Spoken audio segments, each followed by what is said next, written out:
When you're told that you can't have kids because of a womb condition like fibroids, endometriosis, just imagine how frustrating that can be. Well, my guest proved them wrong, and she's going to empower you with how she went from thinking that she could not have kids to now having a 5-year old handsome little boy. And for those that don't know me, my name is Phyllis, founder of Fibroid Queen. I am a registered nurse, fitness and yoga coach, as well as a future functional nutritionist. I'm currently in school for that. And what I do is empower and coach women on how to think, eat, and move to prevent and or manage uterine fibroids with a personalized lifestyle regimen to help them live their best mindfully. I have been managing fibroids naturally with no meds, no surgeries for the last 12 years. Um, and that is just my personal choice of my options and as far as how I wanted to manage it and deal with it. But I use this personalized regimen as a foundation as I came from the largest fibroid being 9 centimeters, now down to 7 centimeters, and going from 4 fibroids to 3 fibroids with this regimen that I created. And I use this blueprint regimen to help other women. And we use a team approach. Here I have my awesome herbalist, Coco, who's going to share her story. And then we also have Dr. K, and we all just really help women with womb wellness workouts, herbs, mindset coaching, and nutrition, and as well as a supportive community to overcome and manage and prevent uterine fibroids. And Coco is here to share her story of just, you know what, I'm gonna just have you start, girl. It's like, tell me how you felt when the doctor told you that you cannot have kids. Like, tell me how that felt. I'll be honest, it was a wave of emotions. Part of me was like, okay, what's the big deal? Do I even want to have kids? I was 20 something, early 20s, like 21, 22, going through this. And I would say it was like a scene out of a chick flick. Like, I was crying on my bathroom floor and all my friends are around me and they're like, girl, what do they know? And what did God say? They start pulling out, every motivational thing that they could say. But at the same time, even though I had friends around me, I still felt alone because, yeah, you guys are still young and you have the option. They just told me now, before I even figure out what I want in life, that that's not an option. It's like going to a restaurant and you're going for your favorite dish and they're telling you, oh, we don't have that. Not for you. Sorry. Right. So it took a while for me to process it. I think I went through all the stages of loss. Yeah. I was in denial. I was angry. I was bargaining. I was like, okay, so what if I do this? Like, what if I do that? Then Yeah. can I do it? And they're like, it's just not looking good. It's not looking promising. And I kind of carried that with me for a while. Mhm. And it took a cardiologist to tell me otherwise. I Because want you to hold that thought though, because this is the good part. I mean, you've already just told us the challenge and then, the ways of overcoming it. But I want to backtrack a little bit for those that don't know what uterine fibroids are. And they are non-cancerous tumors, masses that can be in and or around the uterus. And up to 80%, I actually personally feel this number is a lot higher. Up yeah, to 80% of women will get uterine fibroids. But from what I've seen, I'm sure Coco can agree that I feel almost all women will get uterine fibroids until proven otherwise. That's how common it is. And it's such a silent pandemic. And out of that 80%, usually Up to 20% of women will get symptoms. You know, it's a small number, but it's still so common. And these common symptoms would be heavy cycles, not limited to heavy cycles, pain, anemia, low energy, bloating, as most of us think that's normal, but it's not. So, Coco, tell us what happened with the cardiologist. Because So, you were I mean, diagnosed with you were diagnosed with uterine fibroids. Tell us what you were diagnosed with at the time. well, it started around the time I was 19. I was overseas in the military and actually in the medical profession. Like, I assisted a clinical physician all day, every day, work with the same provider every day. And she would see me every month around the same time, go from happy, perky me to a vampire out in the daylight. Like, I was drained of energy, my complexion was drained, I moved slow, I was grouchy, my uniform fit sloppy, because my stomach was so bloated. And I was told that that was normal. Like, everyone has painful periods, let's just put you on birth control. And I did the birth control, didn't have cycles, and like everything was great. I don't have a cycle. I'm okay with this. Until I started having a cycle again, even though I was on this continuous regimen of birth control, no stopping. Why am I still having breakthrough bleeding? And then on top of this, I'm bleeding profusely Wow. and no one's listening to me. Yeah. And at 19 years old, of course, they're not paying the attention. They think, oh, you're this young spring chicken.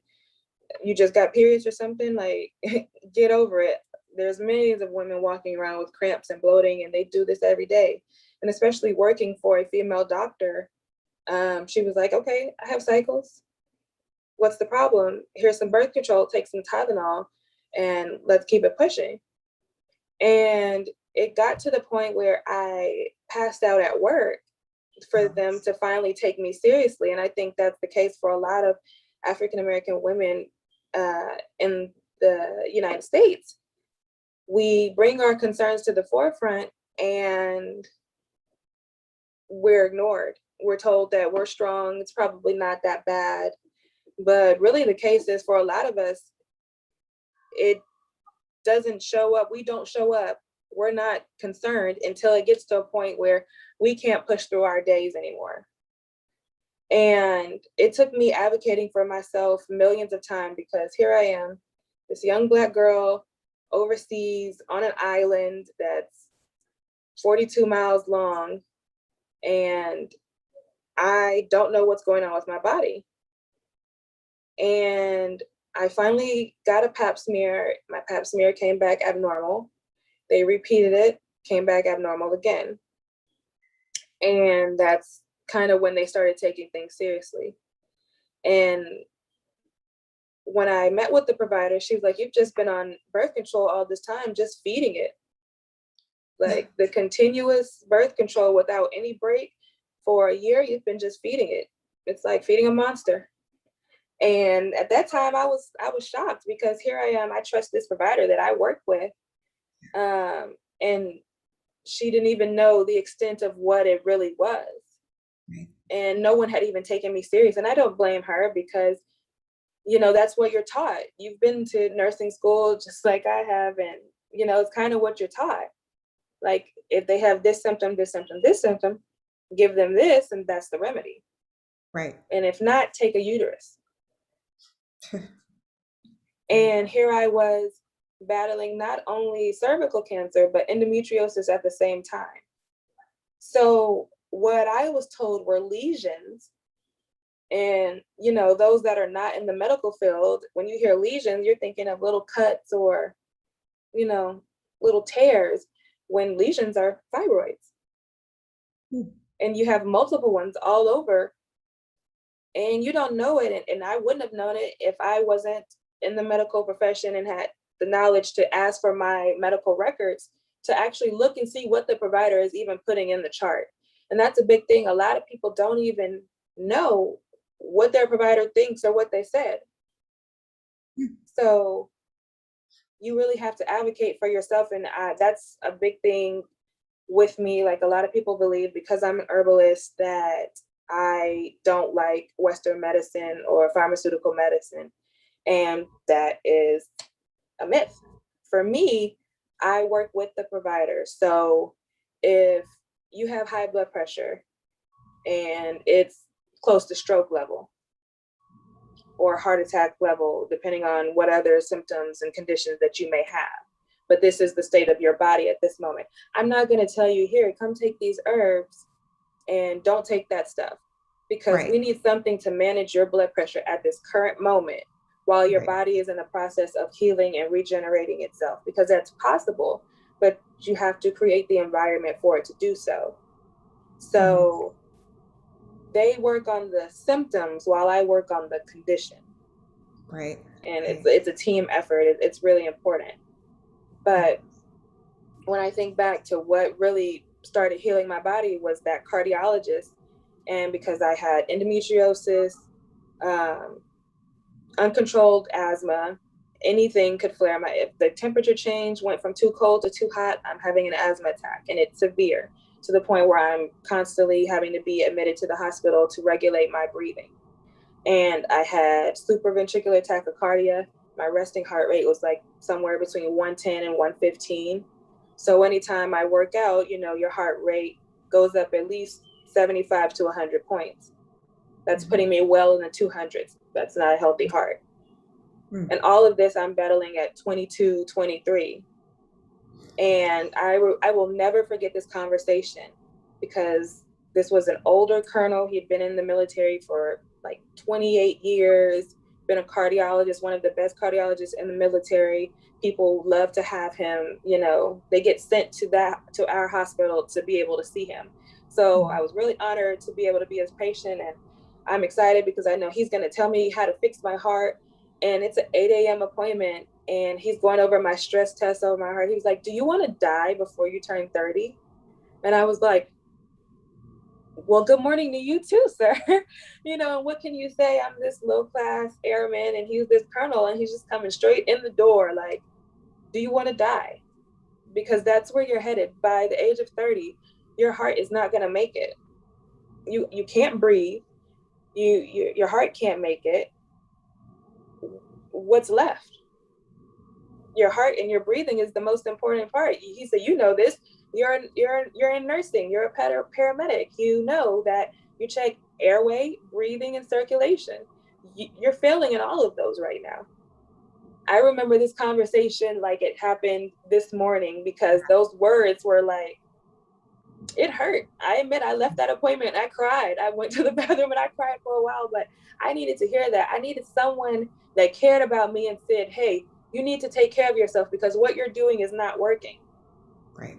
And he was like, "I know you look at me and I'm this fat old guy. And what do I know? But no, I know what you need to do to take care of yourself. You need to change your diet." That's the first thing I'm going to say, because whatever you're eating is feeding your conditions. Yep. He was like, something in your diet, maybe dairy, is the reason you always have mucus in your lungs and you're constantly having to be on steroids and breathing treatments. So I cut dairy. I started being able to breathe. Then he was like, I know you think you're anemic and you should eat red meat, but that's causing the digestive problems.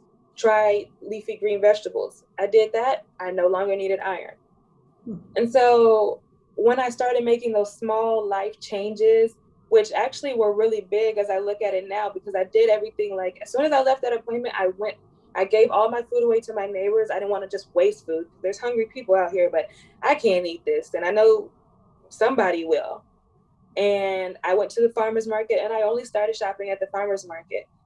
And all these things not only changed my health, but my mood and my outlook on life.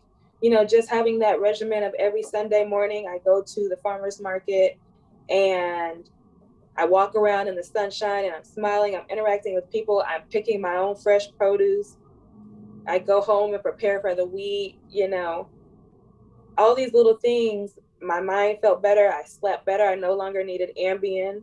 I was sleeping well without it. I was falling asleep before I even took my medicine and didn't even realize it's been a week. Wow. Oh And my. before you know it, I'm dropping weight. Yeah. But I'm still on birth control. I'm still on Depo-Lupron. I did Depo-Lupron, which you're only supposed to do 3 to 6 months. I did it for 2 years. Okay. Wow. So, a lot of things I maybe could have healed a little faster, lost weight quicker if I weren't on steroids and hormone therapy, hormone management, and things like that. But at that time, they were treating the symptoms at that moment while I was working on treating the condition. Gotcha. So when did you when throughout that journey did you get into herbs and, just start using them and then seeing the result of that? When did that start happening? Um, I think that started after I had my son. The herbs came after, Okay. really. Now tell I us. took a little bit of, Uh-huh. like, I did I was very compromised even after I went vegan the Mm-hmm. first time. And I was still working in an ER setting. I still got sick every time, like to the point where I only did cardiac and mental health emergencies or trauma emergencies. I did not see sick people because they say, oh, don't put Rob over there because she's gonna get sick. So she can't see any sick people. Gotcha. And working on that, um, I think I started maybe looking at what can I take to keep me from getting sick. And that's when I looked into zinc, and I started with like olive leaf extract, which is great. It's antiviral, antifungal, antibacterial. So just those little boosts, I noticed that I wasn't getting sick at work as much. And it was kind of piquing my interest, but I didn't really think to look too much into it. I just wanted to fix this one problem, not thinking that herbs could probably fix all my problems. Right.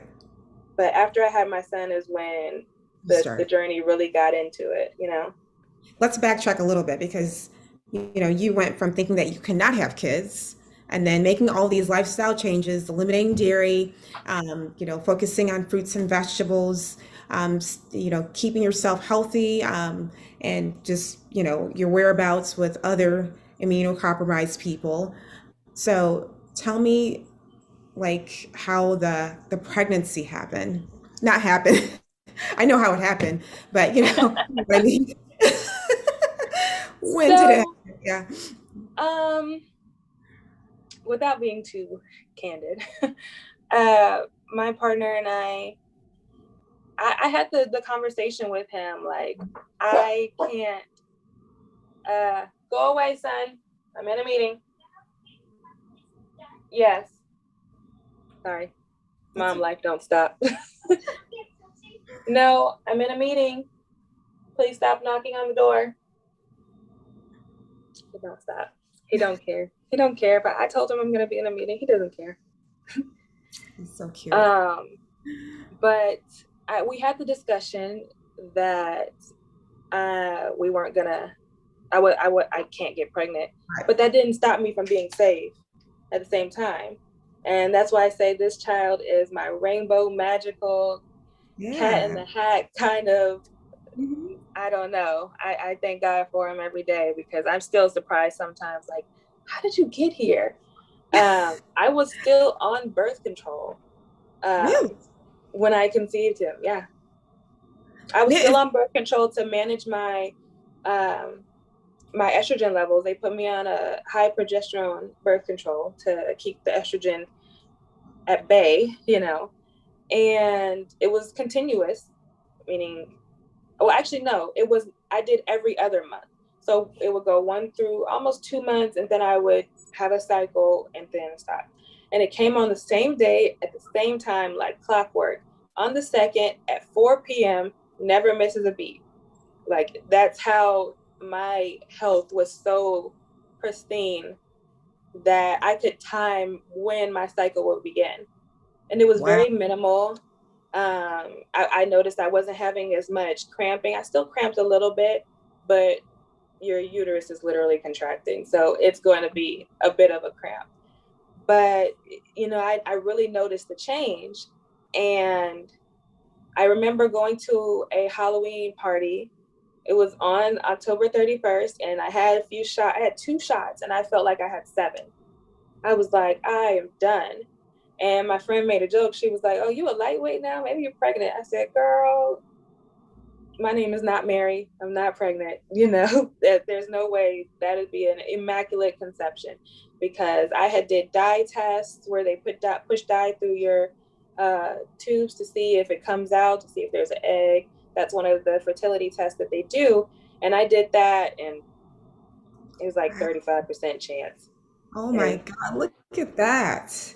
Wow. so I told, me and my partner, we had talked about it, but we still were safe and used condoms. Condom broke, but I wasn't too worried because, we had tested, and I'm on birth control. So we both weren't worried. Like, we had that backup plan.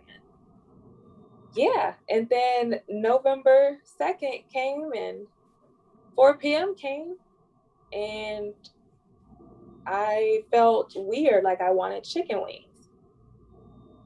And I was like, I really feel like I need some chicken. And my friend's like, "You haven't had meat in months. Like, and you want chicken wings?" I was like, "Yeah, I feel like I need to eat. Like, I feel super hungry." And it was really weird because my friend was like, "Are you sure you're not pregnant?" And I was like, if I was pregnant, today would be the day I would be finding out. There's no way I would be having cravings or anything like that. It would be like the second week or something. And she was like, "Okay." Then I woke up the next morning and I was super dizzy and I could not get it together. And I felt nauseous, but I couldn't get it together. And I called my supervisor. I said, "Hey, I can't come in. I can't even drive. Every time I try to stand up and walk, I feel like I'm in a fun house." And she's like, "Okay, well, you sound pregnant. So either go to the doctor tomorrow or take a pregnancy test. But I'm going to let you stay home today. But if you feel this way tomorrow, you need to take a pregnancy test." And so I was like, "All right, God, I hear you. This is the third person that said something about pregnant." And sure enough, I took one test and it came out negative. I took a test at work because I work in a hospital. I can get plenty of pregnancy tests. So I took a test at work and it was negative. And I was like, "See, I told y'all. Y'all had me all nervous and stuff." But all day I kept feeling like, was that my cycle starting? No, that wasn't it. Was that it? No, that wasn't it either. So then I'm driving home and I start feeling that nauseous, dizzy feeling again. And I was like, maybe I should take another test. And my supervisor went to my favorite bakery and brought me my favorite chocolate cake. And I tasted it and it tastes like gasoline. And if Ah, you look up chocolate yeah. tasting like gasoline, that's a sign of pregnancy. But I didn't put 2 and 2 together till I went to the store and I bought a test, and I bought an $18 digital pregnancy test. I wanted the best of the best. And sure enough, that thing said pregnant, just in clear words, to Wow. the point where I went to my neighbor's house. I was like, "Can you read this? What does this say?" She's like, "It says pregnant, but whose pregnancy test is that?" I was like, "It's mine. I gotta go." And I remember I actually sat on the bed in the dark and did the ugly cry. Ah, Like, after I called my mom, I just sat in the dark at the edge of my bed and I did the ugly cry. And then before I went to sleep, I was like, "All right, God, well, if we're gonna show out like this, like, can he at least be smart and handsome?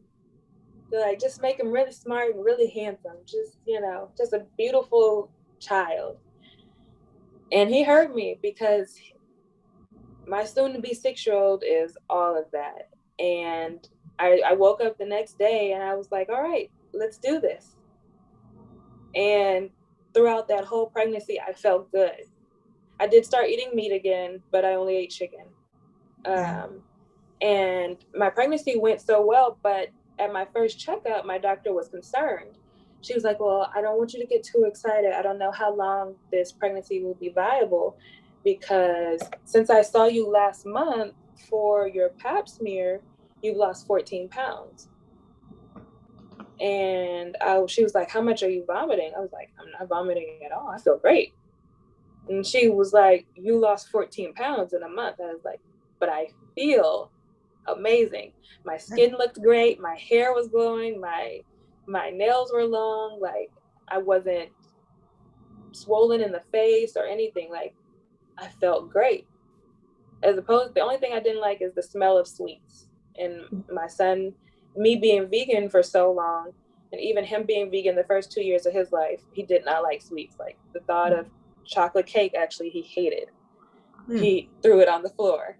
So it's just amazing to see how that was already in his DNA before, you know, he even came out, that health, that desire to eat healthy. Like, even now, he only really wants chicken or turkey, but everything else, he's pretty much vegetables. He gets excited about a good salad. So Yeah. Oh my God, this is like so divine how you made those lifestyle changes, really got your body to some harmony, even being on birth control and being told that you could not have kids, you know, with the challenge of cervical cancer, endometriosis, fibroids, and now you have a 5-year-old. Wow, that's soon amazing. to be 6, he'll be 6 in Soon to be July. 6. Yes. And And he's actually only been sick twice in his life. wow. Um, he is vaccinated partially. He was vaccinated the first 2 years of his life, but we chose to not continue with that. He's never sick. And those 2 times that he was sick, he was not even sick a full 24 hours. He Wow. was sick Christmas of 2019. He woke up vomiting and had a fever. Mhm. And I got up, got him cleaned up, you know, cooled him down, cooled his fever down.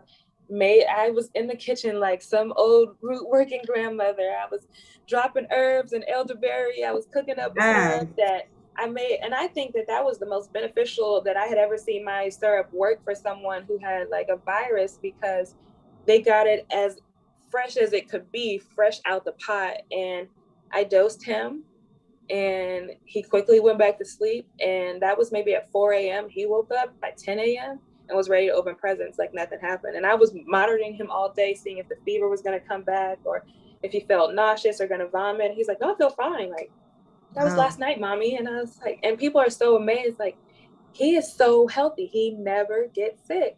But I Yeah. also breastfed for 2 years. Right. So he's So got those antibodies already introduced in his yeah. body. And you were, talking about your immune system was pretty weak, but now you have your baby, his immune It's system is really strong, right? And this is a good segue to go into kind of how we met and also just talking a little bit more about your story after your son was born, going into herbalism. So, you and I met through another friend, right?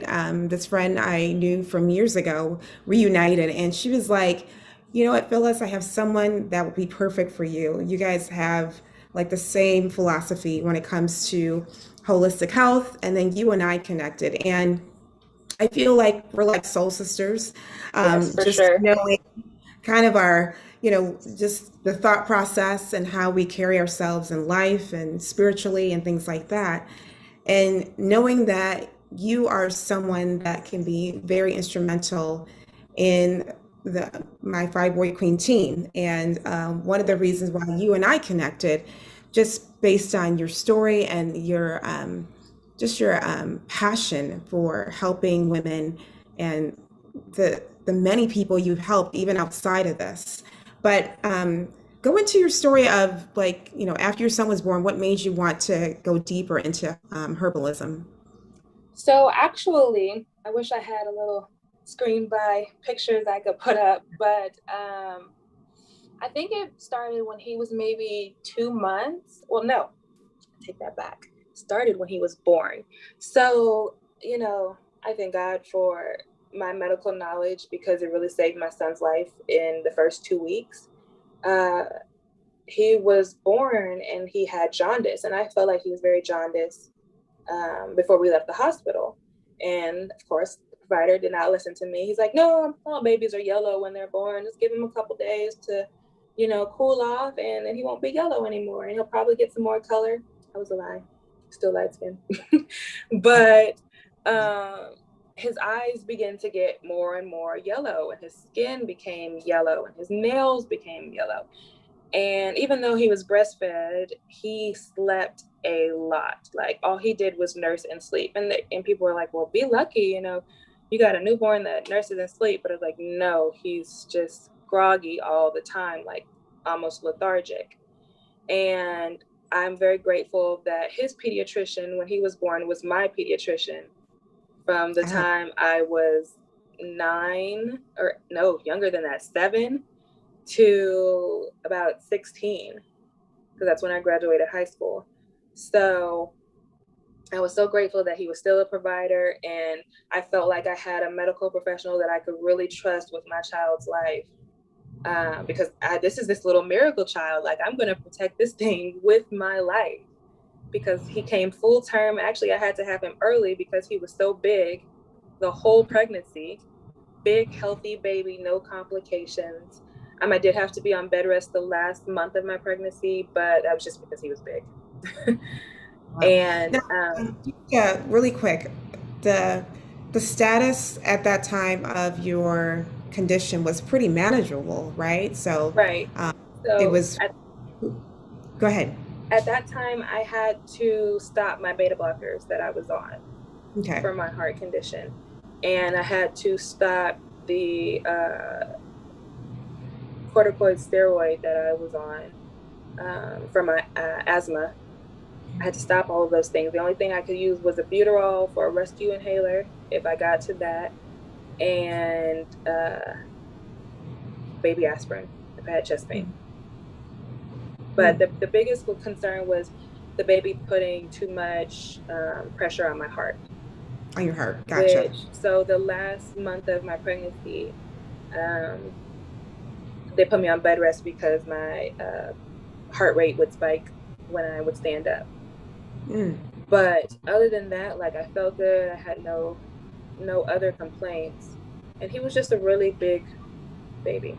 I had to wow. have him well, he came a little early, thankfully, because he was already almost 9 pounds when he was coming. And I was in labor for 2 days, ran out of epidural, Wow. and they couldn't give me another one. Yeah. Um, and I pushed him out with just a few pushes. And I'm grateful that I came to Texas, because my first provider was saying that I was going to need to have a C-section, and I was Yeah. going to need to be on bed rest for the second half of my pregnancy.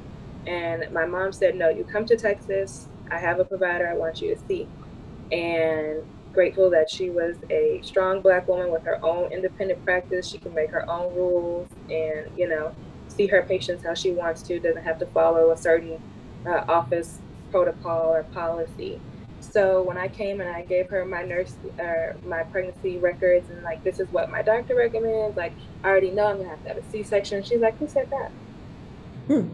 And I Interesting. was like, okay, I like where you're going with this. And Yeah, she was ladies like, listening, advocate for yourself, you know. yeah. And so then Yeah, I said, well, what about the bed rest? She was like, maybe the last month, just because this baby is at 100th percentile, and it's been at 100th percentile since the beginning. You lost 14 pounds. My son was literally eating my fat. wow. Like, that's how healthy I was. Like, I had plenty of nutrients to give him, and he was big, healthy baby. Wow. And so back to really kind of how I got started with this was, he was jaundiced, and I had to put him in the NICU, but I had a provider, and he said, it's 2-week appointment. And I didn't know that you could go 2 days after you get out of the hospital. I thought you had to wait till the insurance kicks in, and they're like, no, we know that insurance takes 30 days. Like, we need to see the baby, just bring him in. And my doctor was like, me, I would have seen him, like, bring him in. So I brought him in, and he's like, he looks good, he's gaining weight, right on time, healthy, heart sounds strong. He's like, do you have any concerns? And I was like, well, actually I do. And I was like, he's yellow. He's like, well, yeah, babies tend to be yellow when they're first born, but if you want me to check his bilirubin, I will check it, and I'll let you know what it says. I'll do a rapid test. Just go across the street to the hospital so that they can do a rapid test, because if we do it here, it's not going to come back for like 24 hours. So I went across the street, did the test, and then I had an appointment with my lactation consultant, maybe 30 minutes away. I had just gotten to the appointment and got him undressed so I could put him on the scale. And my pediatrician calls me and my heart sinks because he said he would just text me if it was normal. So Yeah. he calls me and he's like, "You're right. His bilirubin is at 27. You need to get to the hospital now. I've already put in admission orders, but we need to get him to the NICU now." So they got him to the NICU, got him all hooked up. By the time we got him to the hospital and they rechecked it, it was already at 29. Like it was still constantly rising. I think the Wow. highest it got to was 33. And so I had a lot of pressure on me because they was like, "Mom, we need you to keep pumping. We need you to keep feeding so that, he can get this out of his system. The milk that you give will basically give him life." That's a lot of pressure. That's a lot of pressure because I'm stressed, I'm not sleeping, so I'm not making as much milk as I need to. Yeah. So then I got on my phone and I was like, okay, what can I do to make more milk? Because these lactation cookies aren't doing it. And so then I saw some herbs. You can use fenugreek, you can use milk thistle, you can use mother's wort. And I was like, okay, so I'm ordering all these herbs on Amazon. Luckily, that was like same day shipping at that time. And my mom brought them up to the hospital and I started popping that day and by the next and chugging water, as much water as I could. And by the next day I was so engorged, like I had way more milk to feed him and still pump so that they could feed him in between because he needed to stay under the lights and they didn't want to always take him from the light to feed. And when I saw that, like I'm doing it, like I'm not only fixing myself, I'm fixing him too. Okay, cool. And then 2 months after that, he started developing eczema. And I had eczema as a child. And I remember my grandmother fixing it. So I was like, okay, let me look up something that I can make to do it because what the doctor gave him was giving him vitiligo. And he was quickly, it went from like one day just being a few patches to literally like the next morning he waking up having with like bleach spots all over his skin. And so I'm panicking. I was like, okay, what's happening? He was like, well, it's common in African American boys to develop or children to develop eczema, and sometimes the eczema can also um, change the pigmentation of the skin. He was like, it's different than vitiligo, and I was like, okay, so I can fix it. He said, yes, it can be fixed. I'm going to put you on a hydrocortisone cream and this other cream. And it was making it worse. Like it was making it lighter and lighter. And so I started mixing herbs with ground oatmeal and I added my breast milk to it. And within a month, his skin was glowing. All the bleach spots were gone. Oh And man. my doctor was like, or his pediatrician, he was like, I mean, I knew you were a smart girl. I've known you pretty much all your life, but I am truly amazed by your motherhood. And that little boost, like, if I can do this for me and for him, like, what else can I fix with myself? So then I started looking at what can I take to make my heart stronger so I don't Mm. need beta blockers anymore? And what can I do so I don't have migraines anymore? And realizing, Wow. like, oh, maybe I need to check my magnesium. My heart needs more potassium and Wow. just figuring out what my body is telling me was the biggest thing. Once you know what these symptoms mean, the headaches, the bloating, the cramps, whatever it is, once you understand where it's coming from, you know the source to go fix it. Because Wow. when you go to the doctor, they're going to try a few different things till they figure out what the remedy is. Yeah, yeah. And the thing is, when you're using herbs, they are, for the most part, if you're using the right herbs, right? The importance of using the right herbs for the right symptoms, which you were able to do, and getting the results that you have with not only yourself, but your son. And I think a lot of women these days think that, Google herbs and they think Right. even with comes to fibroids, just taking what someone else took or what's on the internet and how unsafe that can be. And one of the reasons um, that you are like a total just advocate when it comes to even the ladies that we coach together, um, how important it is to know the correct symptoms to pair it up with the right herbs. Could you elaborate a little bit more on that? So I thought about, it did end up having another laparoscopy after I Mhm. had my son because the endometriosis came back. Now, my Mm. estrogen levels were high because I'm breastfeeding. It's natural. You're making milk, you just had a baby. And my cycle came back maybe 4 months after I had my son, which it was right on time, right as expected. And it was normal, but the bleeding wasn't intense, which I thought was a good sign, but the cramps were like they were putting me down. They were taking me down for at least 2 out of the 5 days I was having a cycle. And I got this book. I'm not doing a free promotion, but I kind of am. This book, the Infertility Cure, is my it was my one of my first resources because whatever is causing your infertility, the answer to it is in this book. Mm. So I say, if you fix the problem, then you can get pregnant. So I'm going to find what the problem is. I don't want to get pregnant, but I want to fix the problem. Mhm. And so when I started reading, because it was a trial and error, I did take a lot of Google herbs and, only first page of the Google page, like whatever I find in the first couple things, like take this. Okay, cool. I'm going to do that.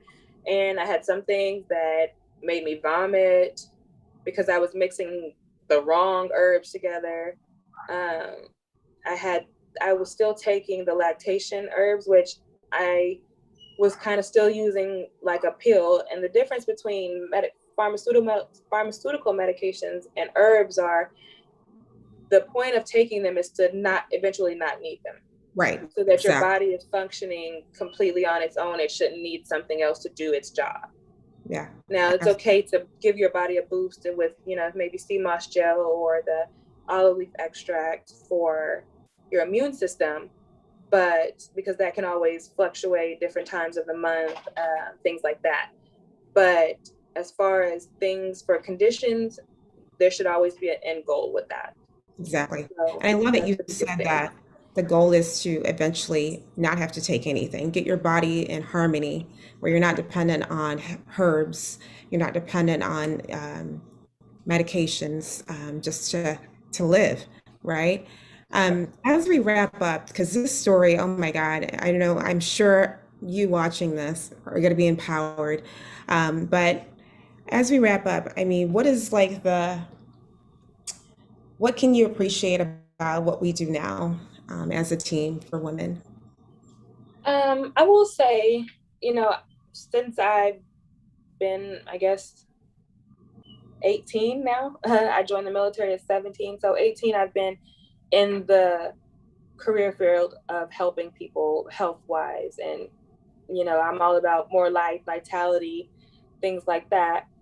So being in this part of the journey in my life, it's so empowering to know that I was able to help someone have the same happiness that I experienced. Like having a client that went from being told you have cervical cancer and they need to remove all your female organs just about because the cancer spread to having healthy twin identical boys. Yeah. That is a thing that will stick with me forever. Like I helped bring life in this world, even if it was a small part. I helped someone have a love that no one else knows, like it gives me purpose in life.